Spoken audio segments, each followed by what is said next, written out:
A little while ago, I flew down to test out a game before its release called Warcraft Rumble, and I actually ended up liking the game quite a bit. A few of my other buddies played it as well, so that's part of the reason I was playing is because they were also playing and I met them down there. Recently, when they reached out to a bunch of us YouTubers and said, hey, do you guys want to cover Warcraft Rumble? I said yes, because it's a game I'm literally already playing anyway with a couple of my buddies. So shout out to Rumble for sponsoring this video. I'm going to talk to you guys a little bit about what the gameplay is. I'll show you, I'll make a new free-to-play account here in the beginning. I'll show you what the tutorial looks like. Then I'll log into my account that I've had for quite a while now, and I'll show you what the higher level stuff ends up looking like as well. You can see what you think about the game. If you're interested in downloading it, there's a description link down below. You can click and download. It's 100% free. So with that being said, let me show you what some of the gameplay looks like when you make a new account, what gameplay looks like after you've had an account for a while, and kind of explain the basics of what the game is. So we made a brand new account here. This is a 100% free-to-play account. We're going to go ahead and progress and sort of learn the game together. Okay, so deploy the ranged troll to take out the flying enemies. Easy enough. And then the flying guy over here. Flying beats ground unit. Easy enough of a start. We'll just overload the right side. Now, I've played a little bit of the game already, so I'm familiar with some of the basic mechanics. Alright, so the tutorial boss is easy enough. They're just trying to teach us the concept of dragging and dropping the units on and which lane they're going to go onto. There we go. We get XP every battle. The XP levels up our units. And one battle down, you just earn progression for defeating Padfoot. You get daily rewards. So we're going to get daily rewards for fighting more of these battles. Alright, gotta fight the Goblin now at this point. Let's go ahead and start it. Alright, a melee plus ranged combo will help us capture the tower. So what they want us to do is... the chickens are coming. We'll let the chickens overrun. That's fine. We're going to actually go this way. We'll do a melee in front with a ranged behind. We will then deploy. Put another guy there. Kobolds can mine gold from these gold veins. Yes, they can. So we're going to drop the kobold here to mine the vein. And then we're going to overload this side with as many units as we can. And just flood the attack. Let's see if we can nuke down the boss before they can nuke down us. Wow, he actually destroyed all our units. I didn't expect him to be able to do that quickly. Okay, and we're just going to hit him with the nuke right there. Oh, I should have hit the chickens. Alright, keep dropping all the units on the left side. Okay, and we'll hit him with this. This surely will finish it, I think. Just smack him with that damage, and then we'll hit him with this damage. There it is. Just like that. Job done. And boss is down. +3 experience. Levels up chain lightning. And that is 2 out of 3. You've just earned a sigil. You can see what you get from getting more sigils. So we get sigils and we get rewards. Next sigil, we get our first leader. So obviously we're going to do one more battle to get our first leader here. All right, start the battle. All right, let's see. We can go up and around. There's a summoning stone that way. So we're going to go this way. We'll drop the kobold this way to mine the gold if we can get there in time. And we'll drop more units on the left side and all the mining on the right side. Okay, here comes some chickens. We're going to take them all out with the lightning zap. Didn't get all of them, but got a good amount of them. Okay, summon them on the summoning stone. Go, go, go, go, go. Okay, well, that's easy win then. The rangers can snipe them from the top. All right, +3 experience. Level up the Griffin Rider. And now we've got the reward from beating 3 of them. We get to claim our first leader. Well, old Murk-Eye, huh? We're going to go Murloc boy. I always liked Murlocs in Warcraft. So this is what your first experience is going to be like when you launch the game. That's basically the tutorial. It unlocks it, and it lets you progress on your own from there. If you're interested in the game, you can actually get it through my download link, which you can find in the description in the pinned comment down below. Now let me show you what my higher level account actually ends up looking like and explain the game a little bit further. So I'm loading into a match here. I'm going to explain what Rumble is. Basically, there's PvE and PvP in the game. Now I'm playing a PvE match in which my goal is obviously to kill the vulture up here. Now when I click start, you're going to have your different deck. It's a deck builder, so I'm going to have the characters that I have put within my deck here. The one on the left is the one that's coming, sort of like Tetris, right? You're going to be able to see your next minion come in there. And then I can drop it, depending upon where I drop the character, is which side he's going to go. So these guys that I place are just stationary guys, but if I place this guy here to the right, then he's going to go to the right. If I place this guy on the left, he's going to go to the left, and what have you. And you can see the enemy is doing the same thing and placing their minions or figurines that are attacking. I have an artillery guy. I also have like a gold mining guy, because you can notice there's an economy in the game, so you can actually mine minerals, which will give you your gold, and that's how you actually can afford to place the units. They have a cost, so it's 1 to drop the miner, It's 4 to drop the Banshee here, which actually takes over whatever the other unit here is. It's kind of a cool move. See, it becomes my unit now and then charges that unit forward. It's 4 to drop this one, which you can drop anywhere on the map. Some of them you can actually drop not just near your base. You can actually launch literally anywhere, and they're going to stay there and fight. So the goal is obviously to kill the 2 crossbow bases here and then kill the Vulture at the end. And this is sort of an anti-air mission because he's dropping a significant amount of air units. So I'm going to need to build a deck that has a lot of anti-air in it. There's also like magic abilities. So for instance, he's got a whole lot of guys right here. So I'm going to put this one down and try to hit these guys, which makes them explode here in a moment in order to clear them out. So it's not just units. You also have like abilities you can place with the gold as well. So now I'm slowly starting to push back here. These guys are going to tank. He's like a mage summoner. So he's summoning up these guys here. It tanks it for us. And then we have the artillery guy to try to attack the back point. So that's more or less how the game works. I'm going to try to destroy my way through. And when I beat it, now it becomes my crossbow. And I can actually start summoning units there as well once that becomes my base. You can see they're fighting for it. So they destroyed it. Now they get it back. And you kind of have this push-pull type of effect going on. PvP is very similar to the same thing. You're going to be fighting somebody else. They have a deck. You have a deck. And you guys are going to push back and forth and see who can destroy each other's base as fast as possible, basically. So now that I have that base, I'm going to go ahead and start placing units up here a little bit higher. And then we're going to try attack and kill the Vulture guy here at the end. And then I'll show you the rest of how the game works. Just want to give you a basic overlook at what the concept of the game actually is. And because this is PvE, we're fighting like a boss basically at the end, as opposed to like PvP, we'd be fighting some player's base.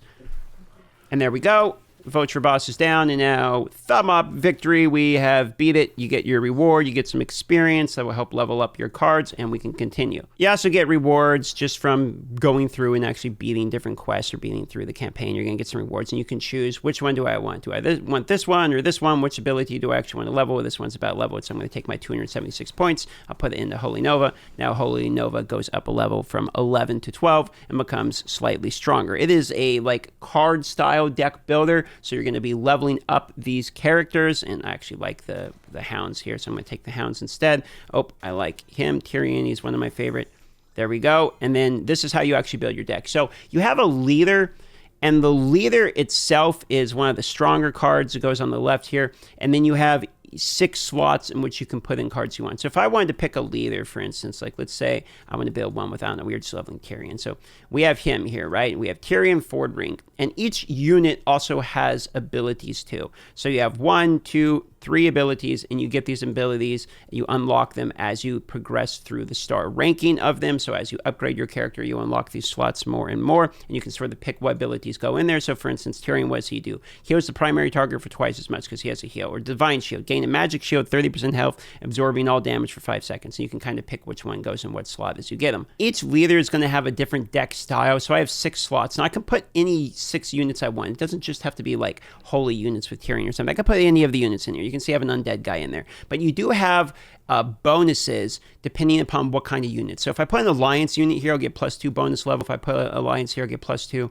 If I put a tank here, I'll get +3. If I put a flying, +2. I'm not using a flying. However, I instead am putting a magic ability here. If I put a outbound, I can have 1 go there as well. If you look at it, it will actually tell you what exactly this unit is. So you can see what it does here. Coming in hot, deploys twice as fast, burn nearby enemies, cloaking device, polymorph, etc. And you can also tell what kind of unit it is. So if I click on it here, go to info, you can see right here, that's the Alliance sigil, so we know it is an Alliance unit. You can roll over here to traits and see its ranged, AoE, Elemento, etc. You can see the stats of the unit as well, give you a brief description of it, and then it gives you a video sort of, so you can see exactly what the point of the unit is. Now, it's not a flying unit, or else I put it in the flying one to get the +2 bonus instead of the outbound, which it is an outbound to get the +1. So that's sort of how the deck building works. So you can kind of customize and build the leader you want, with the minions you want, with the bonuses that work for it. So that's the deck building portion of the game. So once you have your deck, what do you do with it? Well, there's PvE in the game. In fact, there's a whole bunch of stars you can get, or not stars, I don't know what they would call these, sigils, I suppose. So there's a whole bunch of sigils you can get in PvE as you defeat through the missions. You can see that there's rewards related to it, leader choice, troop choice. You can unlock dungeons, challenges, heroic campaign, etc. Like I said, I've been playing for a while, so I've already got a good amount of these unlocked, but it goes all the way up to 150, in which you get the legendary core, and along the way you're unlocking new cards or minions, figurines. It gets harder and harder as you progress through the campaign. Green's the ones I've beat, reds are ones I haven't beat, and you can see the level in which the minions you're fighting goes up as well. They're 21 here. My minions really aren't level 21, so this will be a pretty difficult fight for me to do, so I need to farm out and continue to level up my minions before I go try the harder part of the campaign. You're going to notice there's bounties, winning your heroic mission. This is sort of like your missions for the day, as well as the missions that are on the bottom as well down here, which gives you tombs, and the tombs are what give you level up for your characters, so that's how you progress your minions. You also acquire gold, and gold can be used in order to purchase upgrade stars from the shop, so that way you can upgrade your character's star level. And when you have enough stars, you can click upgrade, and this here, look at this, he gets a bonus level associated with it, as well as unlocks the talent slot, and the talent slot is those abilities that you can add in to make the character have an extra ability. So now I have a talent slot unlocked, I get more health. So when you get an ability, then you can go ahead and you can slot it into the ability slot that we just unlocked from leveling them up. There are dungeons that you can do each week that rotate out, and the dungeons are going to give you basically power-up rewards related to this as well. So I'll do this dungeon. And the dungeons are also going to give you a relic, which will give you like a extra bonus to help you complete the dungeon. For instance, I can beast minis near you, near your leader, deal more damage, more gold, for instance, or deploy your leader grants bloodlust to the nearby enemies. I'm just going to take the additional gold. Then it's going to show you the fight you're going to do and the rewards that you would actually get for that. So now we're in the battle, we hit the start button, and we get going trying to fight him. Now he's only level 5, and my minions should be way higher level 18, etc. So this really shouldn't be much of a problem because I've already out-leveled this content pretty significantly. So I'm going to blast through this dungeon to get the rewards. The first boss is down. Because it's a dungeon, there's a sequence of these you fight, but you can see you get just a little bit of experience for actually the completion itself, plus the rewards you get for beating the actual boss itself. And then we're going to go to the next instance of the dungeon. So we claim the rewards. We get +1 and 50. Then we move on to the next one. Okay, select our relic here, what we're going to pick. So now we get another bonus of 50 health. Your minis blink, teleporting backwards.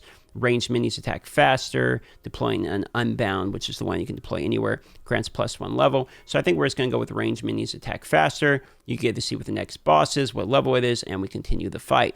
This should be another boss fight that I'm pretty over leveled for at the moment. So I'm going to blast through this one in order to get the reward again. Okay, next boss down, pretty easy. Now we're going to do the third one. Typically, I believe there's 3 of them in a row of the dungeon, and the final one gives you your completion rewards for completing the full dungeon. There we go, we get another small reward for that one. And now we're on to the third, and what should be our final boss. And final dungeon boss down, and that is a full dungeon clear. There we go, claim rewards. 620 energy, done. And then now we could upgrade the armory, and this is what I was talking about. So you can put your leader here. This is for this guy, the beast leader, and now we can go here and we can choose what we want to upgrade. So we get the leader, the range, the elemento. We'll take the leader upgrade. So we'll grab that, confirm upgrade. Now the leader has +1, which it goes from 0 to bronze, which is +1. So now we get to pick a new one. Well, let's pick beast because it's a beast deck. So we'll take a beast and put that one in there, and there we go. Now we can choose to upgrade one of our beasts and take it to silver, or we can add a new one. I'm going to take the silver upgrade. I like taking the upgrades first, so we'll put that one there. Upgrade complete, and we got +3 upgrades to the level, basically, of the minions. Okay, so let me show you what my account now looks like. I got a decent amount of characters. I'm not like super high level. I actually got stuck in the campaign for a bit, so I'm going to have to do some progression to figure it out. I've been using Tyrion as my main leader because he's kind of cool. He can heal people. I like the concept of like having a tank and then healing behind. This is my deck. Some of my better minions. I like the tanks a lot and kind of the tanky style of melee stuff, so I've been kind of like focusing on that. That's basically as far as my monkey brain has gotten. I was working on the undead too, so I have a decent amount of the undead stuff. I haven't really worked on the other decks, so only a couple of the like themes I've worked on at all, and the other stuff is like not that strong yet. In terms of map progression, I'm at 70 sigils, and at 73 I get another leader choice, so I'm going to try to do some progression on that. And I really haven't done much PvP. I'm like silver 1 or something like that, but I can show you what PvP ends up looking like. So if I do a rumble here with PvP, you pick your leader and you get a rating based upon each individual leader. You can have 3 different leaders, and your rating is sort of a synopsis of the 3 of them. So I get a PvP battle, pick the leader that I want to use here, and then we're going to search for a battle and try to get in one. Okay, so we got a battle here against a guy named Gino-san. And let's try to, let's see, we're both level 3 bases here. Okay, so what's he dropping here? He's going to drop there. I'm going to try to hit these guys and nuke that down immediately. Drop the goblin here to try the mine. I'll let the tower just take that guy out, no problem. kind of saving my pieces and my gold here to see what he's going to end up attacking with. Okay, so he drops just some cheapos on that side here. I'm going to put these guys in the middle just to try to cycle through the deck. Oh, he's actually straight up attacking. He dropped units there already. All right, let's get the tank out. Okay, that's kind of scary, actually. He got some pretty good damage in there. Yeah, he's actually doing, like, pretty decent. Okay, so I'm going to drop the healer behind the tank on that side. I'm going to drop my air unit here to just deal with the left side there. Okay, his ranger took out that and is now pushing on the left. The ranger's going to take out my air units, the bummer part here. That's, yep, it's strong enough to deal with that. So I'm going to try to nuke his ranger. Can I get a shot off? Nope. Okay, that was a misuse of resources. Not doing too great, I'll be honest. Mine that material. I'm going to go ahead and drop a unit here to try to help these guys out. Drop another healer behind. Ooh, the blizzard. Okay, the blizzard was a good move by him. Let's see if I can heal up, though. He's pushing the left side. I'm going to put a tank here to try to delay. Our goblins are mining the middle here. Okay, double tank should be good here. It should be fine. All right, now I'm going to drop the ranger. Oops, that was probably a missed time. I thought I needed it. Yeah, it's going to hit this guy primarily now is the problem. Ooh, well, he's got some damage. Okay, I'm going to drop the nuke here to try to kill the anti-air and save this guy. Saved. Okay, so we got some damage on him now. I'm going to go ahead and drop our mage units here to try to attack behind. To help him out. Yep, that's looking good. Okay, drop an air guy there to try to get over there and help. Drop another tank. Oof. Oof, that mage AoE is actually pretty strong. But the double healer is popping off. Drop down the air unit again. All right. Got him. Okay. Got him. The double healer plus the tank did the work. So that's basically PvP. They try to destroy your base. You try to destroy, theirs. You have a mirrored map like that, and you kind of save your pieces, try to counter their pieces, and look for an opportunity to attack. It's pretty much that simple, and then, of course, you get rewards. Going to level up another alliance piece here since I'm using Tyrion. That's an alliance-based leader. I am going to put my points into the mage, so I think the mage spawn's really good. I also think this guy's really good, too, the flying golem guy. He only, attacks bases. So that's where my main account is. The next video about this is probably going to be me trying to progress through the Sigils at 90 raids and sieges. So it looks like it's there. That's what I went and tested, which is super fun, by the way. It's like the whole reason I wanted to play the game, to play with my buddy Echo Gaming. If you guys thought any of this looked interesting, it is 100% free. You can download it in the link down below. Thank you for Rumble for sponsoring this video. It's actually worked out pretty nicely because I've been playing this game literally anyway. So with that being said, love you all. Thanks for watching this video, and I'll see you on the next one.